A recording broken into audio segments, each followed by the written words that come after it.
Welcome back to the Brew Crew Podcast, everyone. This is episode 228. I'm making this an official episode, even though I'm alone. I know Matt did the dry, wet and dry, or the dry and hot episode, hot and dry episode. That's what I'm calling it, the hot and dry episode. And Stev did his own short, 68. Got a lot on tap here. That's a good pun. Coming up, but I wanted to get an episode out. I think it's been 2 weeks since I've been on, so got to get some content out there to all you Chuggalos. A lot going on in the world, but I'm gonna crack open. I'm gonna do 2 beers today. Try to make this an extended solo episode, and I'll just talk the whole time. A lot going on in the world of beer today. I'm gonna do I Am the Walrus sour ale with plum and bourbon soaked oak chips. I don't remember where I got this beer from. But it's marked 9/15/21, so it looks to be a little older. It is 2023. It is April. It's April, not May. Jeez Louise. It's April. But I'm going to go ahead and break this open. So this is a sour ale. Excited to do it. And let's talk beer. Now, it's April. It's almost mid-April now, and I'm sure a lot of people are wondering, in the world of beer, there's a lot going on. I don't think that I know for a fact I'm not going to give an opinion or commentary on Bud Light's marketing campaign with the transgender spokesperson because I don't care. But what I will do is I will talk a little bit about people who boycott products. I think that's an interesting topic to talk about because here's the thing, capitalism is what it is, and I think that it's this is my personal opinion. You can disagree with me. I think capitalism is the right approach for our country, for human nature, really. But obviously, there's people who can abuse it. But if you believe in that, and you believe in the First Amendment, how could you can boycott whatever you want because you also have that right as an American. But when it comes to beer companies providing a spokesperson to market their beer, well, that's their right. And if you boycott, here's my only issue. I saw a Kid Rock video. Kid Rock, back in the news, of course. He still makes music, so he's kind of always relevant. Kid Rock was shooting a bunch of beer, a bunch of Bud Light. I would imagine that Kid Rock, being what he is, doesn't just have Bud Light laying around.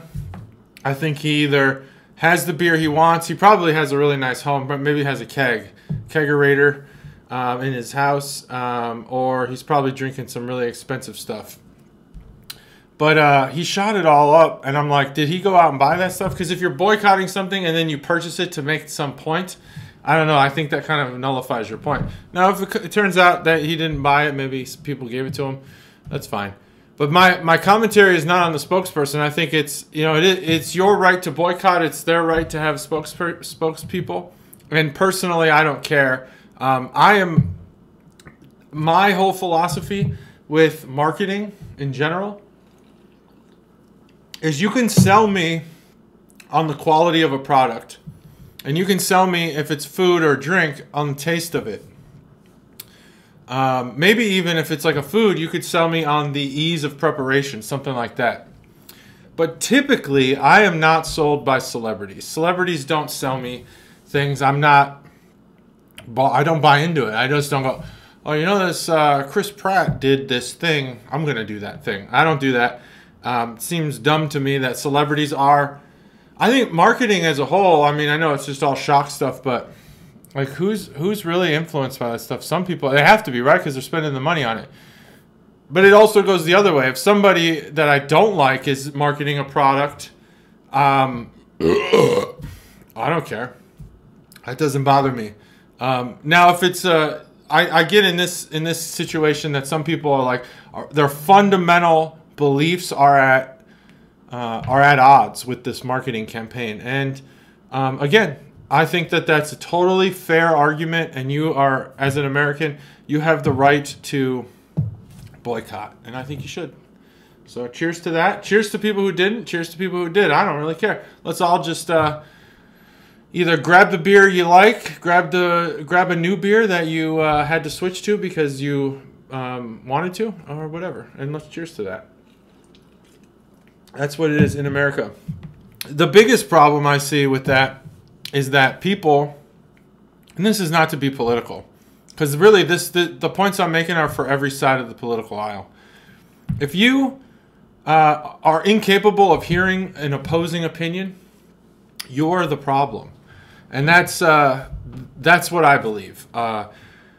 You cannot... I heard something recently on a podcast that I listened to that said, we should be...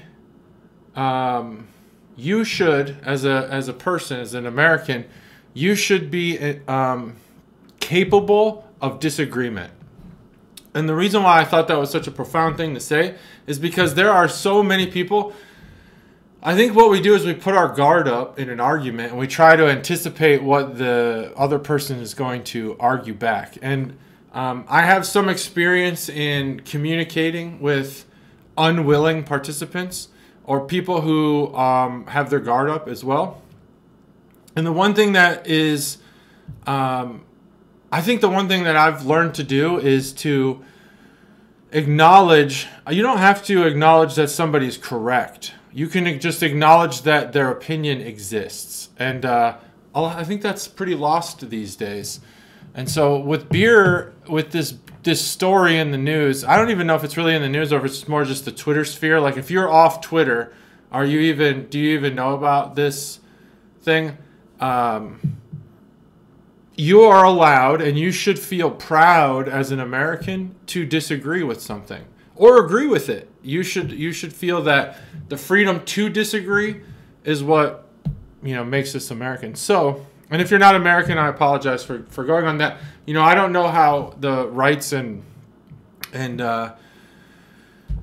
constitutions of other countries, Great Britain, Australia, Canada, I don't know how they work, but I know that in the United States.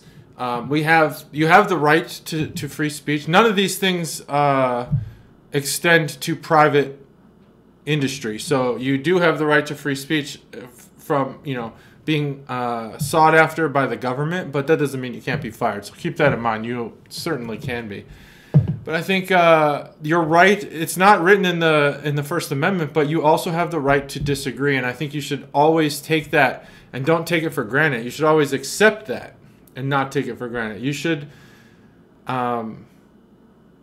should disagree by hearing the opposition. That's an important thing.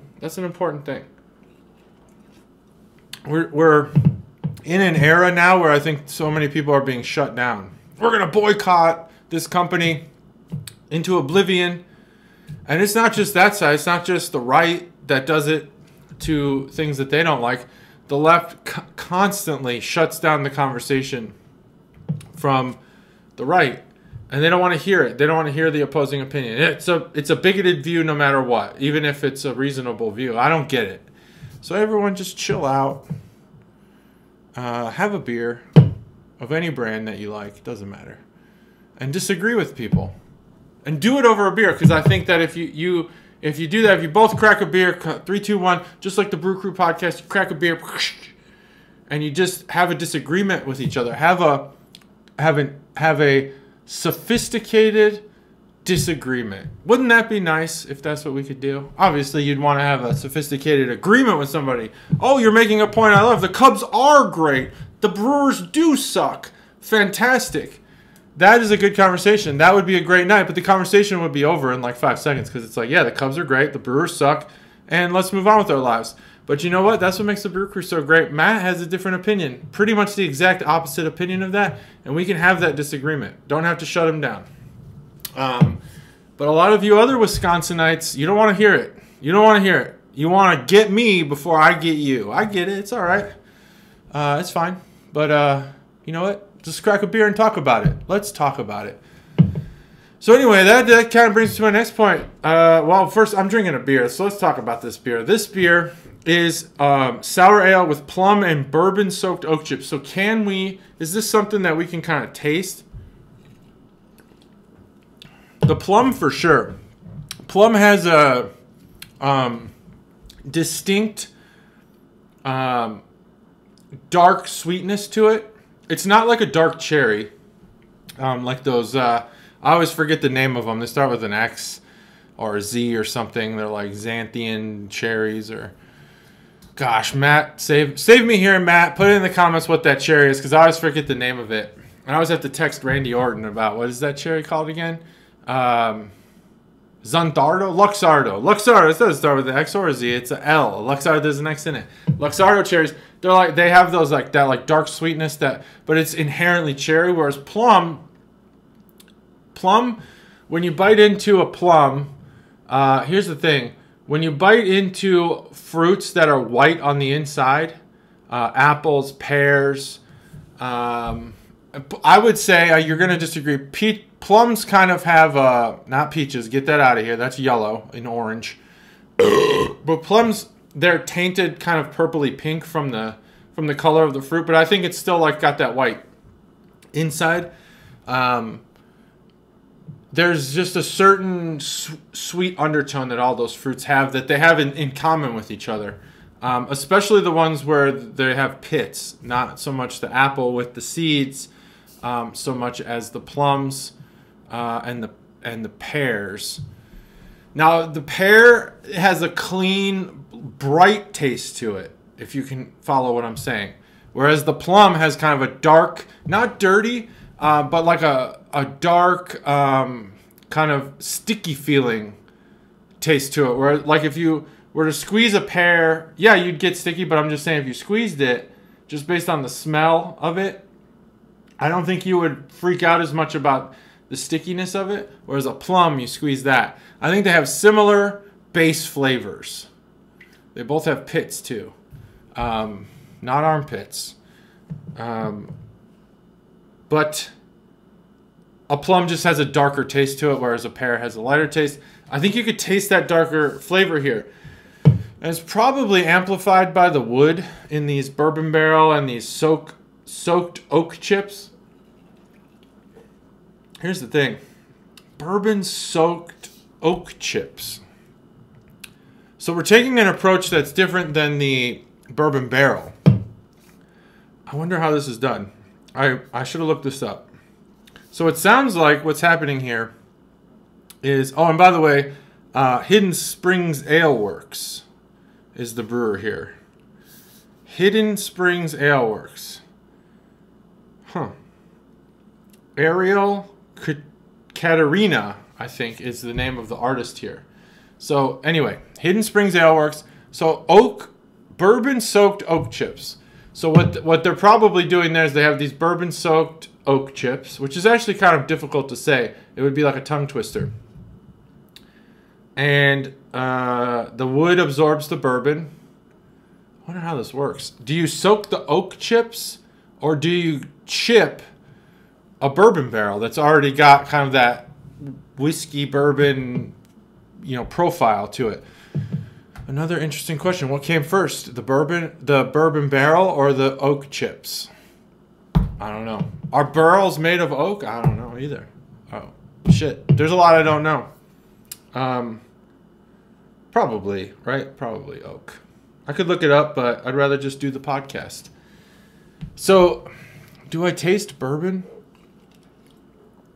or oak?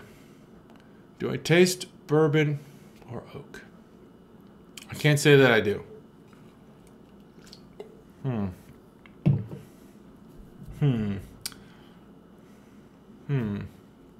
Maybe. If you close your mouth, you take a drink, and I'm not talking. Maybe. Let me see.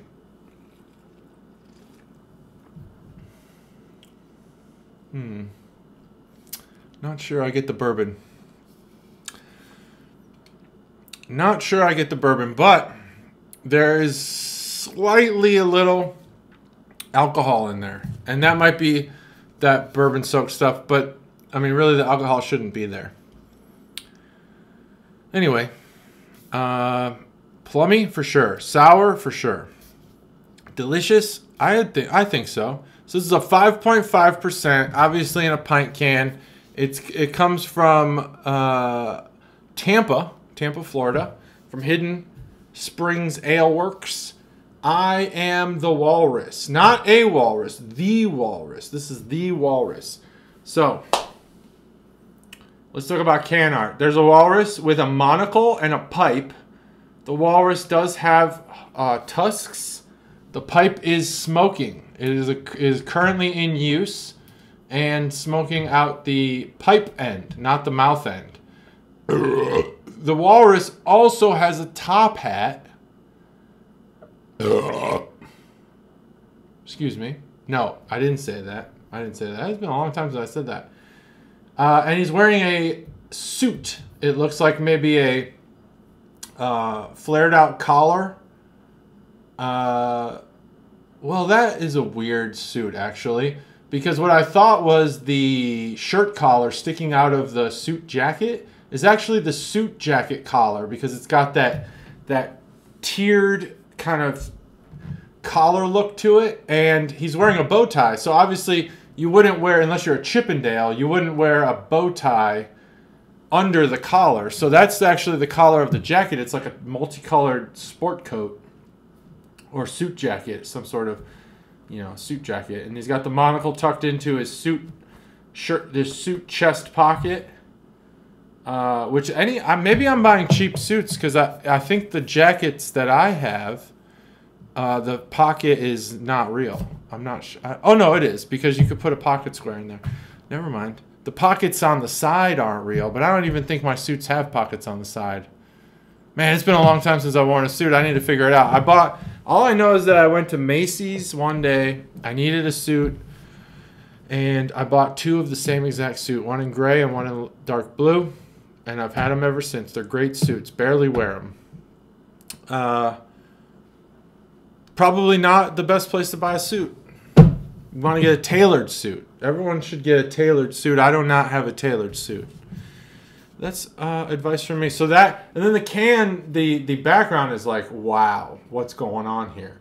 There's a record. There's stars. There's the old. I actually used to know what the origins of this bottle were. The elixir kind of bottle. I used to know the origins of this. Why it said XXX on it, I can't remember now. But there's a documentary series on History Channel that's now free on YouTube. I think it's called The Story of Us, America, The Story of Us, or something like that.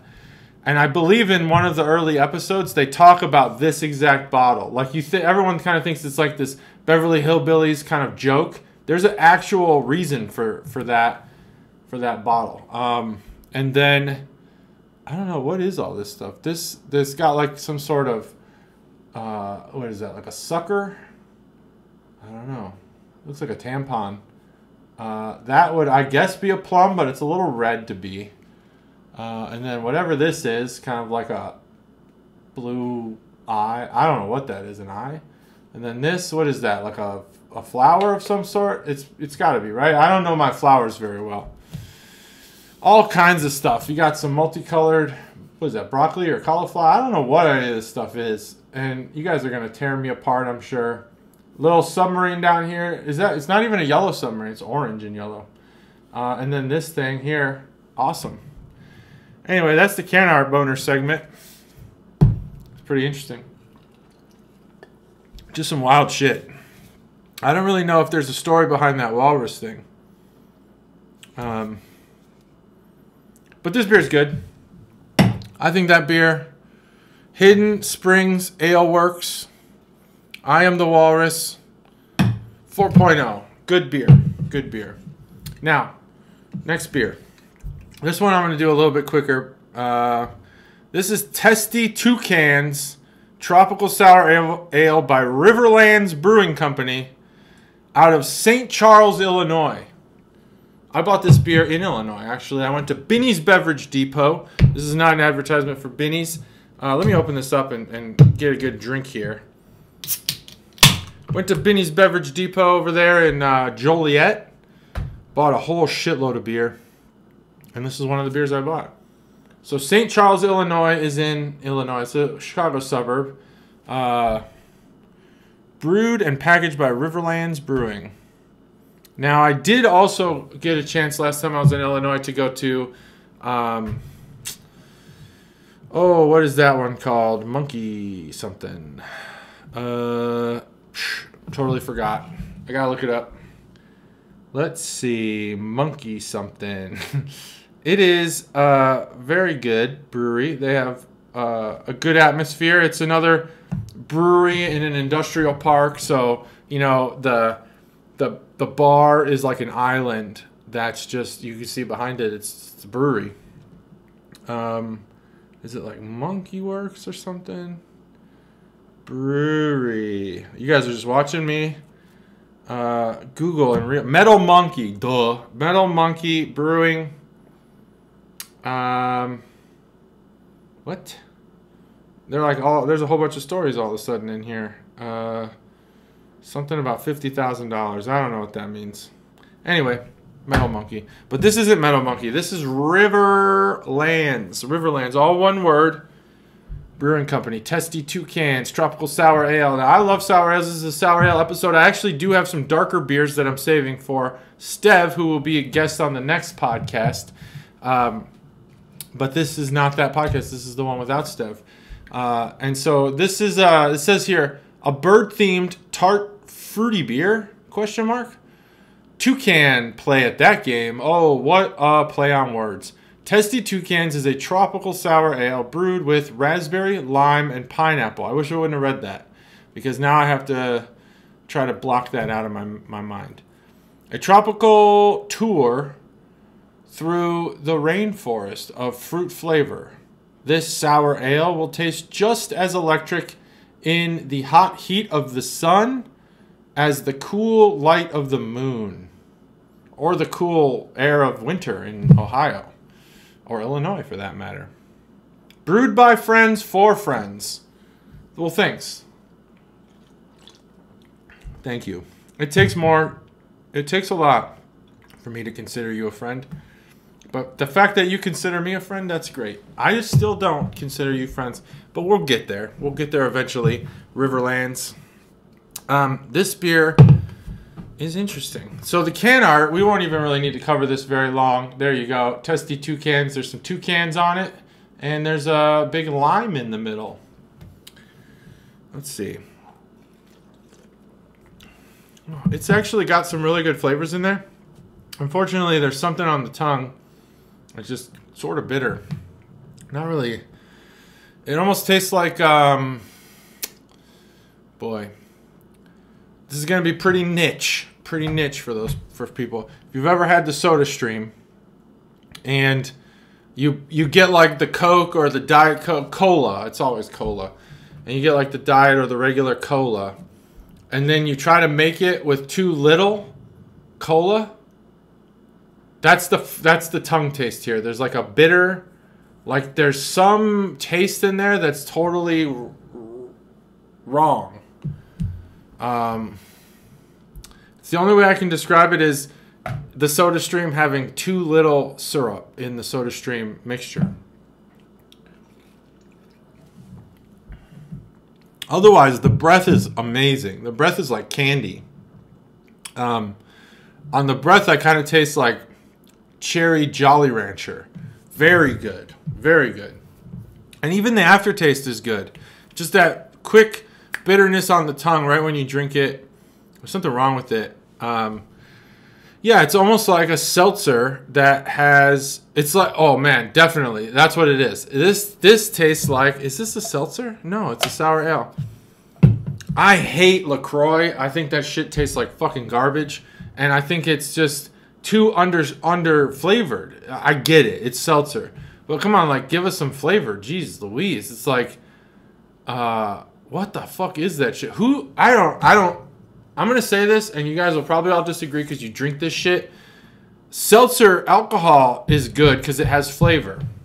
LaCroix, I know we found seltzers we like. LaCroix is literally an insult to the palate. It is shit. It's garbage. And I think people only drink it because of what you look like. It's like Starbucks. It's like having Starbucks in a cup. You know, the Bushkin Spice Latte. You have LaCroix because for some reason you think that's what everyone wants to see. You want people to see you drinking it.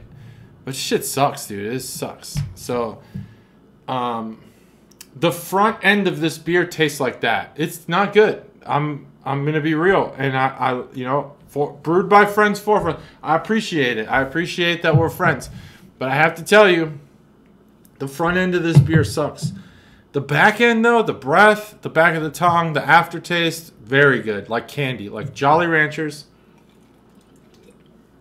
Man, I like it. This is a tough beer to grade because like, I absolutely don't like the flavor of the wet beer.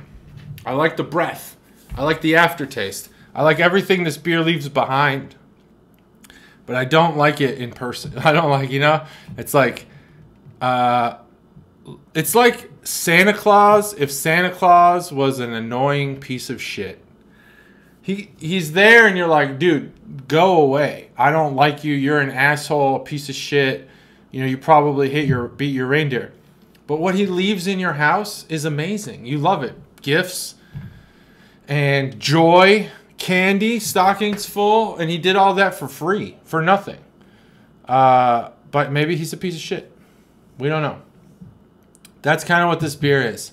It's like Santa Claus if you were able to interact with Santa Claus. It's like, dude, just leave already. All right, I'm annoyed with you. It's like, I get this beer. It's like, all right, just be done already. But when it's gone, it's great. That's how it is.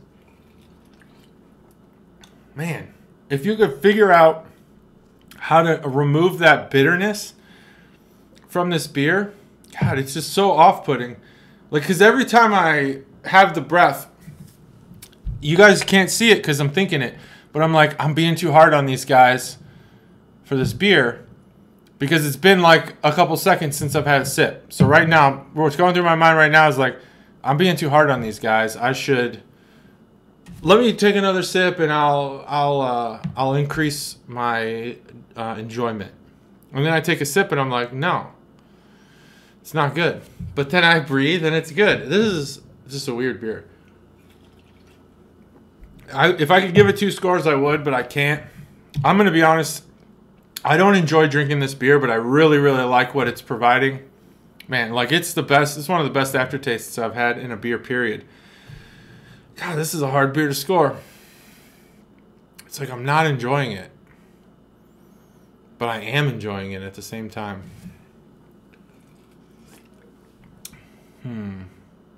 If I could give it 2 scores, I would probably give the liquid taste. Man. Unfortunate. Damn. I would give it like a 1. I'd give it a 1.0. But I'd give the aftertaste and the breath like a 4.75. Seriously, that's how absolutely stark this beer is. It is phenomenal flavor on the aftertaste and the breath. Terrible flavor. Like I'm breathing out cherry Jolly Ranchers. It's awesome. In that regard, I'm going to have to give this beer a 2.5. Right down the middle. It hurts me to do it, but I'm telling you guys, at Riverlands, if you think that my opinion matters, which I think we're friends, right? You said it. And I'll come around. If you figure out how to isolate that aftertaste, holy shit, you got a winner. Like a real winner, like a 5. Out of 5. In case this is your first episode, it's out of 5. That's it. All right, Testy Toucans, Tropical Sour Ale, 2.5. What did I give I Am a Walrus? 4? I don't remember.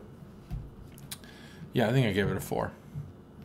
I've talked too much. I don't remember. Now, I will point out some things from Matt. Nope, I won't. Other than his upload speeds. His upload speeds were fucking terrible. That's it. That's episode 228. 2 beers. 1 dude. Did it. We did it. Thanks for watching. Tune in next week. I'll have a guest next week. Thanks for watching. Hit subscribe. That's something we don't say very often. Subscribe, like, comment, share, and be safe. Drink responsibly. Bye.